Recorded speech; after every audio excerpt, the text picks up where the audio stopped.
Hi friends, 57 days తర్వాత మళ్ళీ కలుస్తున్నాం. ఇన్ని రోజులు ఎంత గ్యాప్ ఇచ్చామంటే హెల్త్ ప్రాబ్లమ్స్ వచ్చినాయి అండ్ తర్వాత స్టార్ట్ చేసా, కానీ వీడియోలు పెట్టాలనిపించలేదు. ఏదైనా మన దగ్గర ఇంప్రూవ్మెంట్ ఉంటేనే కదా ఎవరైనా చూసి వీడు చేస్తున్నారు, వీడు ఇలా చేసేది మనకు నచ్చింది దాన్ని ఫాలో అవుదాం అనుకుంటారు.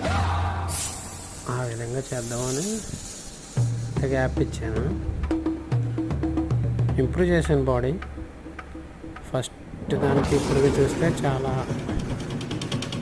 బాగుంది. మీరు కూడా చూసి ఇంప్రూవ్ అయిందని అనిపిస్తే లైక్ చేయండి, షేర్ చేయండి, సబ్స్క్రైబ్ చేయడం మాత్రం మర్చిపోకండి. చాలామంది వస్తున్నారు కానీ సబ్స్క్రైబ్ చేసుకోవట్లేదు.